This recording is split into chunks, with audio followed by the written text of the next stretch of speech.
Welcome into Tuesday Night Takes. I am your host, Shredder. I'm here with my friend Nathan.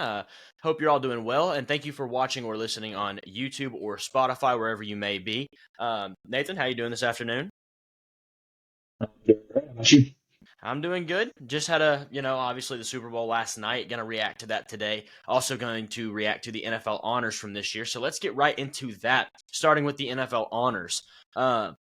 First moment of the year, that's what is the first award. Is that went to CeeDee Lamb and his 91-yard touchdown pass from Dak Prescott in Week 17 over the Lions. I remember we actually watched this game together, and that was a ridiculous play. Should have been a safety, and Dak got out of it somehow. CD was wide open, and he basically walked in from the 50-yard line. So, I don't know if you have anything to say on that. It's pretty much what it is. I'm not going to pick another play from the 1,700 other plays that happened this year it's better than this play. No, I don't know. So I don't know if you have much to add to it, but it was a fun play. Yeah, for sure. Then we're going to go to the celebration of the year, and that one obviously was the Tommy DeVito, little Italian-inspired, whatever that is. Parmesan cheese, gabagool. Yeah. There we go. Yep. The Art Rooney Sportsmanship Award went to Bobby Wagner. That one, I mean, honestly, I knew of the Art Rooney Award, but I never remember it until we see it happen every year. So congratulations, Bobby. I just thought I should mention these guys for winning their award, but at the same time, okay. Now we're gonna get into kind of some of the things that are a little bit more, I don't know, mean a little bit. Starting with the FedEx Air and Ground. Yeah, starting with the FedEx Air and Ground player. This is generally just the best quarterback and the best running back, pretty much. No problem with Christian McCaffrey winning it. However, Brock Purdy winning that one was a little bit confusing considering he didn't even have the most passing yards, the most passing touchdowns. I mean, he just was he was good this year for sure, but it's just usually that goes to I think somebody with the most yards or most touchdowns or something. It just, I don't know. It's not a super important award, but it's just kind of strange. They have to go to teammates. No. They usually go to non-teammates because it's just not very common you see that happen. Yeah. Like I said, it's not really a huge award. It's just kind of a thing. I don't know if there's stipulations saying you have to have the most passing yards. I'm not saying that, but I mean clearly that didn't happen, so it's not it. But I feel like that's usually how it works. Either way, we'll just kind of. It's kind of ironic because the Niners receivers have most of their yards, if you think about it, on the ground with catch and run. Yeah, it's kind of ironic that they won the Air Player of the Year. Yeah, for real. But whatever. That's another one of those awards that really doesn't mean anything. Congrats. No. It's sure. I mean, I'll take that over celebration of the year, I guess, because at least it's kind of football related. But I mean, yeah, once again, it's a little bit irrelevant. This is kind of the first award that really means a little bit of something, and it's the assistant coach of the year. And this one shocked a lot of people, actually. Jim Schwartz took this one home, the defensive coordinator of the Browns, which I don't know how that really works. To me, I thought it was guaranteed to either be, I mean, I say guaranteed to be, but I'm going to list three people, and it's the next in the voting order. But McDonald from the Ravens defense, Ben Johnson, or Bobby Slowick. I pretty much thought it was going to be one of those guys, and it wasn't. I don't know. That was a little shocking. I think that was a lot of people's thoughts. Yeah. I mean, you have anything on that one? I mean, it's a little. Yeah, I mean, I feel like the assistant coach of the year means something to the assistant coaches, so I won't say lumps in with those other awards that we were just talking about. But I don't know. If you ask everyone who had the best defense this year, your unanimous answer would pretty much be the Ravens. So, and they also did more with their defense this year. They had a better record and they went further in the playoffs. So And the Browns defense kind of looked fraudulent in their playoff game. They really didn't show up at all. Just kind of just not a great look I don't know. in general. I mean, I don't know. But at the same time, it could have been Ben Johnson or Bobby Slowick easily, especially Slowick with the season he had with Stroud. Ben Johnson, he's done his thing. I think he may have won it last year. I could be wrong on that, but I think that sounds kind of right. you also with him he has Jared Goff and Amon-Ra. Bobby Slowick has a really good case here because you have a rookie quarterback, but also some, middling talent, really. Nico Collins was not much before this year. You had a bunch of no-name guys behind him, really. Dalton Schultz is a pretty average tight end, things like that. But he got a really good offense out of it. So anything else you have to add here? Yeah, honestly, I think Jim Schwartz. If I'm looking at these five guys, I think Jim Schwartz would have been he probably would have been my number four behind. If I had to pick one of these dudes to win the award, I'll go. I don't know, toss up between Mike McDonald and Ben Johnson, then Slowick behind them, and then Jim Schwartz. Yeah. So I don't know. It's just the assistant coach of the year, so it's not gonna haunt my dreams or anything like that. But sure, I don't know. It's kind of odd. Confusing. Yeah, it's just that one doesn't make a whole ton of sense. But either way, we'll get past Yeah. that one. Walter Payton Man of the Year, not really a football award, but it's always a big one. It's one of the biggest awards that they always make a big deal out of it. And it's for the community stuff, so it is a big deal. Cameron Hayward did win it. But there's nothing to really say here. He's been nominated for 7 straight years. I'm glad he won one finally, but I'm not going to lose sleep over it one way or another either way. So, it is what it is there. If you don't have anything else on that one either. Props to him. Yeah, for real. They're all Props doing to him good for winning stuff. the award. They're all doing good stuff, but that's neither here nor there, really. It's a really highly respected award. Yeah, amongst the league, it's really highly respected award to receive. So it's cool for him to receive that. But I'm not gonna sit here and say that someone else deserved it more than him. Right. Yeah. I don't research the charity that the players do, but and each team they all do great things. Yeah. Each team nominates one player, and that player, they're all doing good stuff. So congrats. But either way, Coach of the Year. Now we get into the really, really good stuff. This one went to Kevin Stefanski, which was kind of, you can definitely say this is questionable. I'll let you start with this one. Yeah.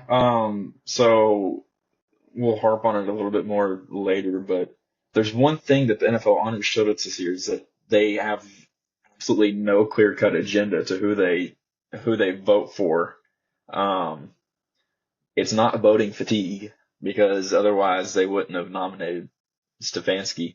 It is interesting though that him and D'Amico Ryans did tie. The only reason Stefanski won the award was because he had one more first place vote than D'Amico.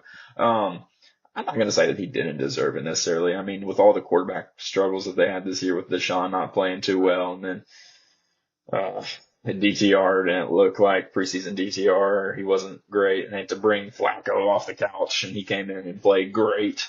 Was a top quarterback for that last part of the league season. And then getting a team into the playoffs, it's like, oh, you look at them at the end of the regular season, it's like, oh, the Browns are 12-5. Really? Yeah, that's fair. No one really saw that coming. And like we talked about a little bit earlier, they had a really good defense this year. So, and another thing to mention, Nick Chubb, his injury week 2, I believe, him going down pretty much the entire year. Most teams you lose a running back and they can generally be replaced decently, but Nick Chubb's kind of one of those guys that is really hard to replace at the running back position. So, for sure. Sure, Stefanski did certainly do a great job this year. If it were up to me, though, I think I would have picked D'Amico over him with what he did in his first year with a rookie quarterback, and the Texans certainly don't have a super talented, loaded roster to get them into the playoffs and win the division. Really impressive. Yeah, for my takes on it, I think, if you look at them saying they're 12-5 before the season, you think, okay, Deshaun came back to be Deshaun, and, it was pretty good. And the fact that he didn't play, and then they go to DTR. DTR gets hurt out for the year. PJ Walker comes in. I'm not really even sure what happened to him. He was just playing one day, and the next day I find out Joe Flacco's playing. So I don't know if he got hurt or something, but either way. I think one thing I saw, last night, that is a big deal of why Stefanski won this award is, if I'm not mistaken, they fired their OC in the middle of the season. If I read that right somewhere, and he took over the play calling. If I could be wrong on this, but that's what I think was happening, and then their offense kind of panned out with Flacco. I could be wrong, like I said, but if that is Maybe why, I they, get it. But yeah, yeah, I believe he's the new Patriots head offensive coordinator. So if you know when he was fired, that might make more sense of that situation. But yeah, in terms of what you yeah. said, I think personally, I still probably would have gone D'Amico Ryans over him, and probably even Dan Campbell. I mean, Dan Campbell. You got to remember, this team didn't have a win up until like halfway through last season, and now they're in the last 20 games they have like a 18-5 record or something like that. I don't know, Hmm. something around that. So it's a great year for Dan Campbell. Yeah, I don't know. Were you able to find anything on that?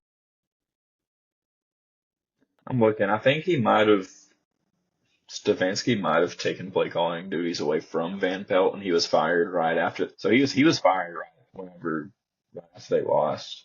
Okay. Okay, Um, maybe that's what it is but then. Or maybe I'm just wrong and I misread something entirely. But either way, I mean, like you said, I'm not going to tell you that Stefanski doesn't deserve it. I just think somebody else might deserve it more, is the thing. Mhm. Yeah. Yeah, especially considering that voter fatigue has been a thing in the past, and given that Stefanski has already won the award once, he might have thought that, and I believe he won it in his first year with the Browns as well. Whenever Baker had his, uh, maybe it was his second year. I'm not sure. Maybe it was his second year whenever they made the playoffs for the first time in decades. Um, but no, I thought Stefanski wasn't even considered for the first place vote since he'd already won it. But Yeah, I don't and know. one That'll interesting keep things thing interesting, I guess. Yeah, one interesting thing to add before we move on to the next one is Sean McVay didn't make the top 5 voters at all. I think that's a little crazy considering that roster is rather untalented as well, and they had a heck of a year themselves. Yeah, but Mm, I mean, I'm not saying he should have won it, but definitely should have been in there over Shanahan and Harbaugh, in my opinion, just because they have the teams around them to succeed. Either way, yeah, we'll move on. We've talked yeah. about the coach of the year plenty. Comeback player of the year did go to Joe Flacco. Honestly, shocked it did not go to DeMar Hamlin. I think we're both in the same camp that believe that while DeMar Hamlin, it's incredible what he has come back to. You actually have to come back to be the comeback player of the year, and he only played like 4 special team snaps essentially all season. So it's just not Yep. warranted to give it to him. Like I said, it's awesome. We have to come back, but also at the same time, Joe Flacco played a whopping 6 games, and I don't know. In my Hmm. opinion, that award belongs to Baker Mayfield. He was written off. He was not going to be a starter in the league anymore by most people's accounts, and he went down to Hmm. Tampa Bay and led them to, almost the conference championship. So, Hmm. like, had a team that was, looked really good in the Lions all season long, had him on the ropes, and I just he deserved it to me. But what do you think here? Yeah, kind of to harp a little bit on what you were saying earlier. It's called the comeback player of the year, not the comeback player of the final third of the season. So Yeah. I don't know. I don't know if I would have given it to Flacco either. I certainly wouldn't have given it to DeMar Hamlin, given that he, according to this website, played 17 defensive snaps all year. Oh, yep. It's I didn't even see that. one per game. One per Yeah. game. He got on the field once per game on defense. Yeah. Um, anyways, um, yeah, probably should have been Baker. Given that he played a full season, he played well and led a Bucs team to the playoffs that was supposed to be picking top 5 this year. Um, Flacco played well. Don't get me wrong. Like Flacco is part of the reason why Stefanski won that Coach of the Year award, but I don't know. I mean, it, it is what it is. I mean, I would have preferred to give it to Baker. Mhm. I'll just say I'm glad that Flacco won it over Baker as opposed to DeMar getting the award. Yeah, I'll absolutely. just I'll just leave it at that. I just don't think DeMar really deserved it when he didn't really play. It's nothing against him personally. Obviously, it's just what it is. I mean, he Yeah, didn't play. Like that's where it lands. yeah, I don't think we have yeah. anything I on the think at most that rate, interesting. I don't. Yeah, I mean, I don't know if DeMar Hamlin really would have won that award either, because at some point you got to wonder, like, do you think he probably is sick and tired of being the charity case? It's To like, a point. yeah, like I'm back playing now. Everything's fine. It's not like I'm out there playing with some physical ailment or Right. disability. I'm just the same player I was before. Yep, on the bench. Right, yeah. He played. He was out on the field so much last season because the Bills, as they always do on defense, have injuries, and he had to step up and play some, and it was just wrong place at the wrong time. It's really unfortunate what happened, but obviously we're thankful that he was he was able to make it out alive and then come back and play again. That's great. But Sure, at yeah, some point it's like, all right, it's happened. It's in the past. Let's not keep bringing it up. It's I'm not any more special than any other player for any reason. right. Just because that one thing happened, we can stop acting like it's a yeah whatever. But Yeah. Yeah, we'll move on to the real. Here's where the real awards really get going. Defensive Rookie of the mm, Year. This one goes to Will Anderson narrowly, only by 2 votes over Jalen Carter. First place votes, mm, that is. I, I don't have this one. Like, it's still a little questionable, to be honest with you, in my opinion. I don't have a problem with Will Anderson winning it, but Jalen Carter had one less sack, but 2 more forced fumbles, 1 fumble recovery, 1 kick block, uh, all over Will Anderson, and at a different position. It's a lot easier to get a sack on an edge than an interior, as everybody knows. mm, I feel like Jalen Carter. I don't know how many snaps he played offhand, but I don't think it was as many as Will Anderson. So I feel like they're both great players. Let me just establish that. But I feel like this one should have gone to Jalen Carter. However, it's okay where it did lie. What do you think about this one? yeah, I don't have a problem with it. I think Jalen Carter's hype sort of started to diminish for Defensive Rookie of the Year whenever their team started to struggle, which kind of sucks for them because no one was attributing their struggles to Jalen Carter. No, not at all. He's certainly still a great player. But yeah, I mean, I don't have a problem with Will Anderson winning the award over Jalen Carter, but I think it was just a matter of that it was unfortunate the timing of the Eagles struggles coming when they did. We got that recency bias taking effect right there where the the Eagles are being written off, and along with that, Jalen Carter's probably being pushed down the award polls. And what I Yeah. mean, Will Anderson also had a good rookie season as well. So it's not like I don't think he was necessarily snubbed.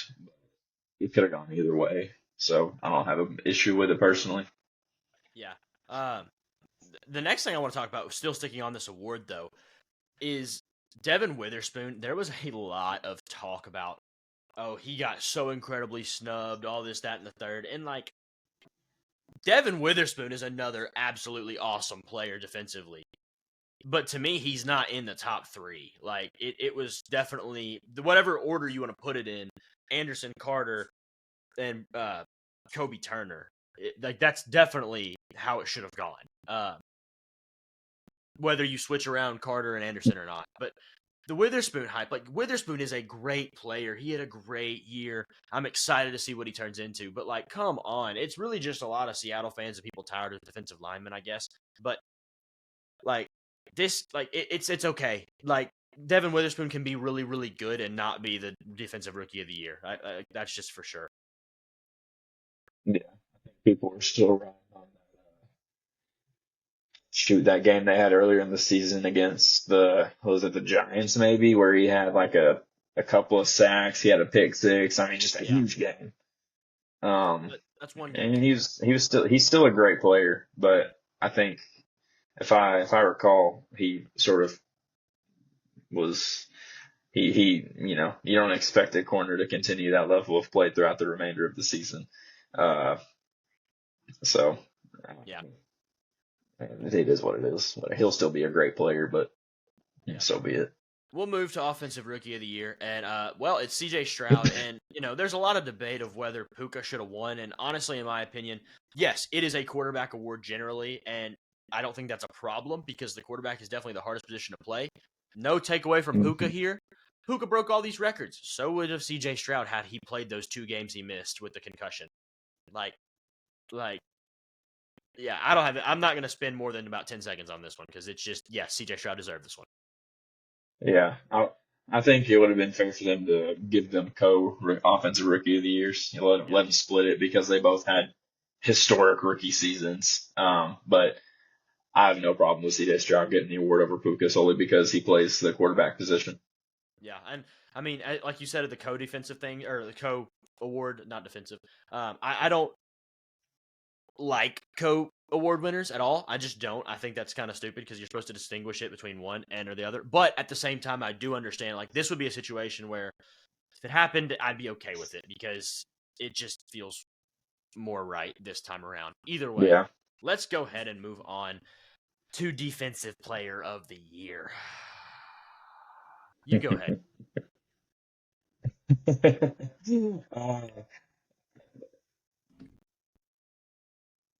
I understand it.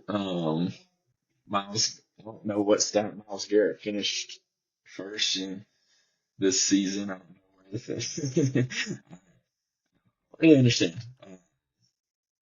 They had a good defense.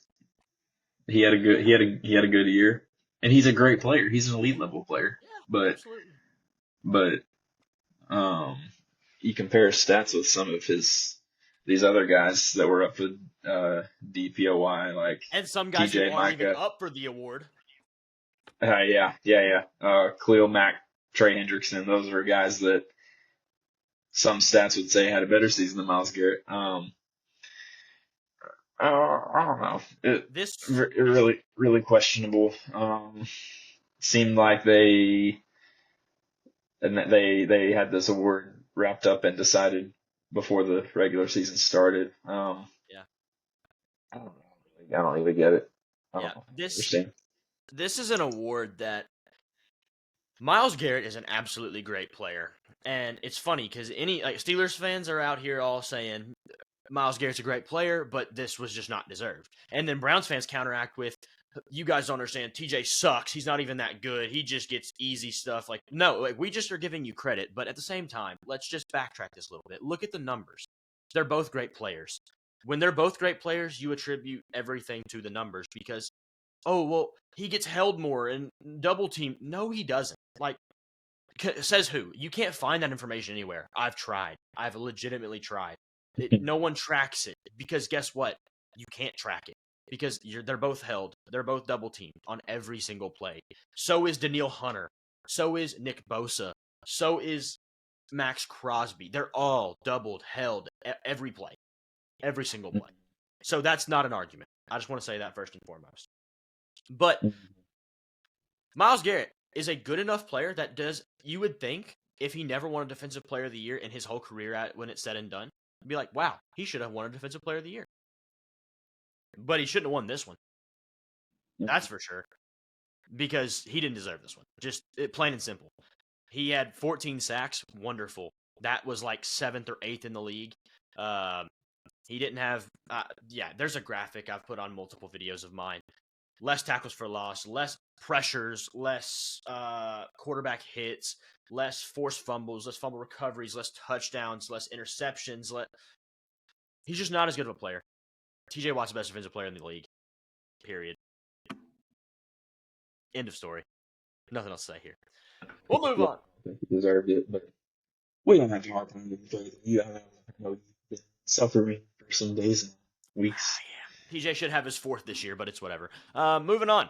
We'll go to Offensive Player of the Year. I don't think this one was really. The only thing I'd say here is the separation. I'm really shocked at the separation of this award, but I'm not shocked at the winner by any means. Christian McCaffrey taking home 39 first place votes. Tyreek Hill having 7. Like I said, CMC absolutely should have won it. That's his award, like right now at this point. But I kind of thought we were going to be like splitting 4 or 5 votes here, honestly. That was shocking to me. Yeah, I think the reason for thinking that might be because we're still kind of riding the hype of is Tyreek Hill going to hit 2,000 receiving yards? Like obviously the season's over, so there's no more games left to be played. He's not going to get there. He didn't get to 2,000 yards, but that's what we remember from Tyreek this season is his race for 2,000 yards and the case that he was building for Offensive Player of the Year. And even though he didn't hit 2,000 yards, doesn't mean he didn't have an amazing, exceptional season. But I think that could be part of the reason why he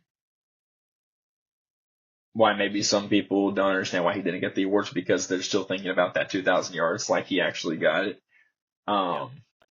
And McCaffrey, I mean, he is just such a versatile player as a receiver and a running back, and he accounted for so many touchdowns this year. And you know it. Yeah, I mean, the only thing, like, obviously, I think McCaffrey should have won, but Tyreek Hill being the only player in NFL history to have 1,700 yards in 2 different seasons or something like that is like Mhm. that's insane. But Christian McCaffrey, as you said, like incredibly versatile. You know, you're manned up against him and he's in the backfield. Oh man, this sucks. Then he splits out wide and you're like, oh wait, this is worse. So if that happens and you go out of position and now you're even more scary, that's a problem. That's a problem. Mhm. Definitely a well-deserved award. Probably the only well-deserved award on this list outside of, I mean, he's probably the only one that like took home this award completely fairly. Um, we'll go to MVP now. Another one that this year I just like the MVP race was kind of stale to a point. Lamar won it, and he won it convincingly for some reason. 49-1. I guess it's because of he beat the Niners, and that's about it. But did he beat the Niners or did their defense? Let me ask that question. Either way, I don't know. 49 first place votes, and a guy like Josh Allen who had 44 touchdowns and like ridiculously led the league in total touchdowns got one. Yeah, what's valuable and what's not. Like interesting, you know. I don't like that Brock Purdy had more points, finished ahead of Josh Allen in the MVP voting. Yeah. Um, but yeah, it's neither here nor there. Um, this is one of those years. I wish it is one of those years where it's like you look at it and you're like, does someone have to get the MVP award? Like, Yeah. I don't know. It it was really just a case of the starting quarterback on the best team, so long as the starting quarterback is a star quarterback. Um, yeah, I mean, I don't know. It I don't know. I don't If really know what to say. You and I have already had plentiful discussions about Lamar, and I've drifted more towards the camp of like, does Lamar really deserve it? I try my best to rationalize it, but it's just kind of one of those years where it's like someone's got to get it, and ultimately for Josh Allen, judging by where he finished in the award race, he just couldn't live down the turnover numbers, in spite of his high touchdown number that he had this season. yeah. Um, and also, not to mention that the Bills were kind of struggling for a little bit. They were on the brink of not. I mean, up until Week 18, there's possibility of them not even getting into the postseason. So Right. Yeah. you got to assume that played a big factor in his MVP voting. Yeah. But I don't know. I mean, if we assume that MVP is a quarterback award, then I don't know if I could say that Dak deserves MVP more than Lamar did. Yeah. Um, Brock Purdy, you and I agree that Brock Purdy is by no means the most valuable player, even On his on own the team. 49ers offense. Yeah. Hence Christian McCaffrey finishing ahead of him in MVP voting. I think Christian McCaffrey was the real MVP, but I think that is whatever. definitely a legitimate argument. If there is going to be a year where a non-quarterback won the award, this was certainly it. Um, McCaffrey definitely, to me, he should have finished second, and honestly, I think Josh Allen should have finished first. Just like, yeah, you mentioned the Bills were struggling. Was that on Allen? Not particularly. There was some offensive struggles with the play calling that clearly changed once Dorsey got fired. There was defensive struggles with health, with just the defense in general. But you can also turn this around and say, does Lamar deserve it? Because was it really Lamar leading the Ravens, or was it that defense that clearly shut down the Niners, the defense that clearly shut down the Chiefs in the second half of the game that left the door open for Lamar to win that game 2 weeks ago? But he didn't because he couldn't, because he's not a real MVP. I don't know. Either way, I honestly, this is another award that kind of feels like it was planned from the beginning of the year, like Myles Garrett was, because I looked at the odds a few days ago during the season, like a chart of week one where they're at and which player. And Lamar was in the entire season in the top 3 to 5, which is kind of strange because it didn't feel like he was getting talked about like week by week at all for the MVP until what was it, week 16 when they beat the Niners, week 15 around that range. Uh, I don't know. Just kind of felt like they knew, like they just knew what they were gonna do. And I'm not saying the NFL scripted. That is not where I'm going with that statement. But just they gave it to him before the season gave them the chance to win it. If that makes sense. Yeah. I think the Miles Garrett case was much more, uh, Questionable, yeah. much worse for sure. Because there weren't really other guys here that I think really blatantly deserved MVP. Like how Defensive Player of the Year, there were probably three or four other guys that deserved it more than Miles Garrett. But Mm-hmm. Yeah, I mean, it's kind of just an unfortunate year for awards, yeah. honestly. This year, this is probably the worst NFL honors we've seen in some time. Just a lot of really confusing winners. McCaffrey deserved his for the most part. You could argue Tyreek here or there, but like it was pretty standard. McCaffrey was going to win that. And then CJ Stroud, but you can kind of argue that. But honestly, let's be real. No, you can't. The rest of them, Yeah.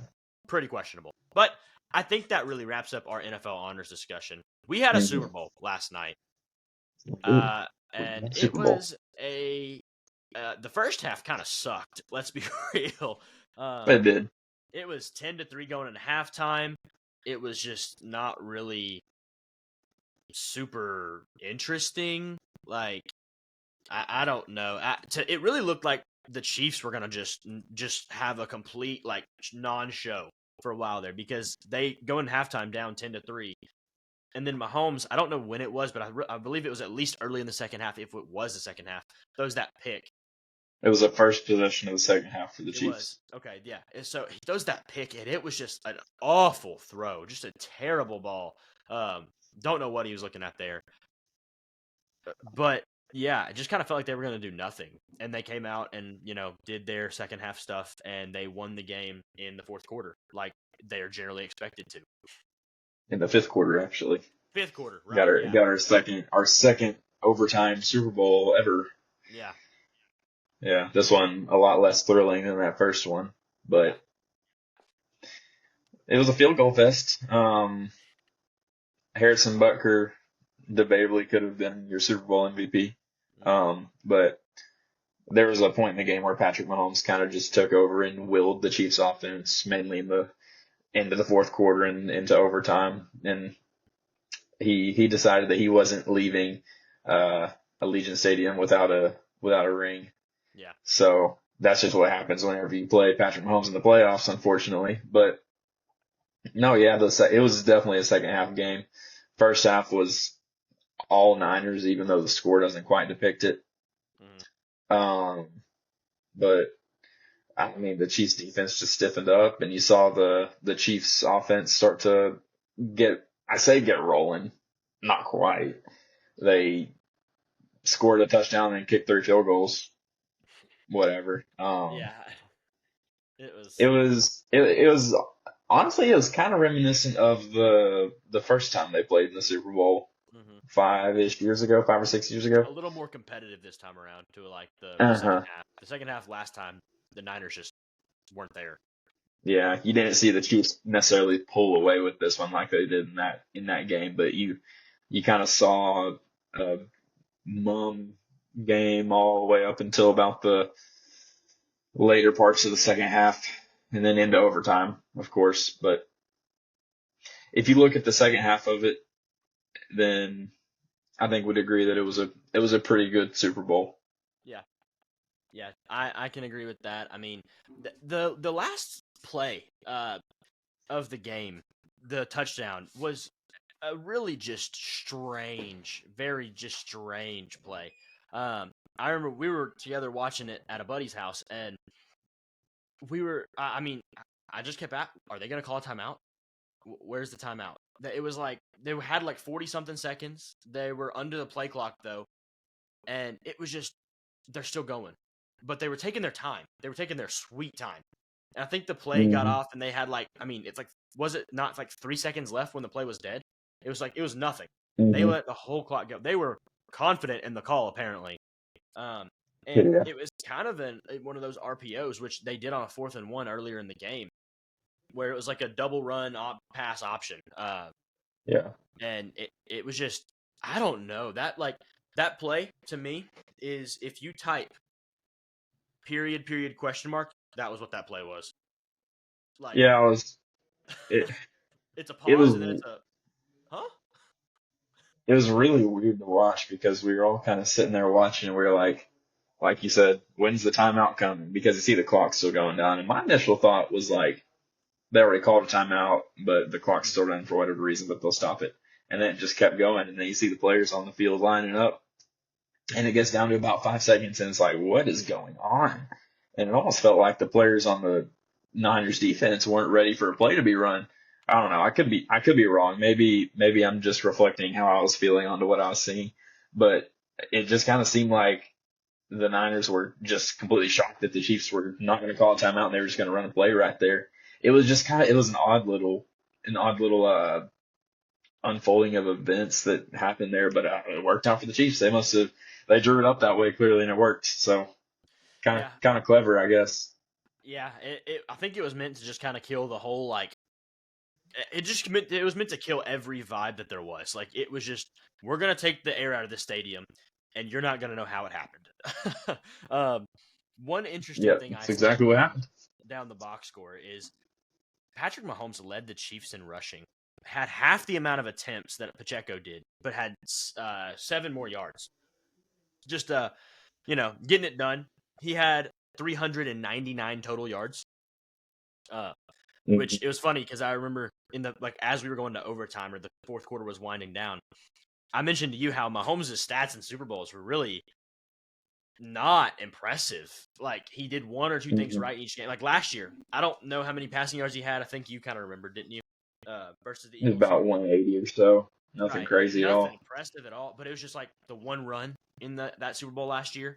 I don't even know if you remember what it is if you're listening, but you Hmm. probably do. You probably just know what I mean by that one run and when I say it in the Eagles Super Bowl. It's just the one Yep. or two plays done right, and that's all you need to win a Super Bowl, really, as we've seen with Mahomes. But these Hmm. stats they're a little inflated with overtime for sure. He got about 60 extra yards or so just because of that period. But yeah, I mean, still a good game. I definitely do think I mentioned last night. I really think Harrison Butker should have won the MVP. I mean, dude made the Super Bowl record of a field goal right after Jake Moody said it, and had 13 of 25 points. I mean, literally over half the points. Like he hit all the clutch kicks with distance. Like you can't ask any more of the guy. Like he did every bit of his job. Like I mean that's all. That's everything. So I mean, I legitimately think Harrison Butker should have won it. However, am I shocked that Mahomes got it? Absolutely not. Anything you have to add on that? No, yeah. I mean, it was really just a case of Patty doing what he does in the playoffs. I mean, Yep. he wills his team to victory, and you see it again. Mm-hmm. Yep. That's really it. And it was a strange game, especially in that second half. Like it just didn't. I don't know. It felt so competitive, intense, and but like there was no like huge emotion. It felt like I don't know if that's just me because I didn't want either of these teams to win. Maybe that was just me the way I felt. But like it felt Yeah. like it was just like a awkward. It was like if like some that family member comes in the room and y'all just like everybody knows that everybody doesn't like that family member and y'all all just kind of like yep It's quite the analogy.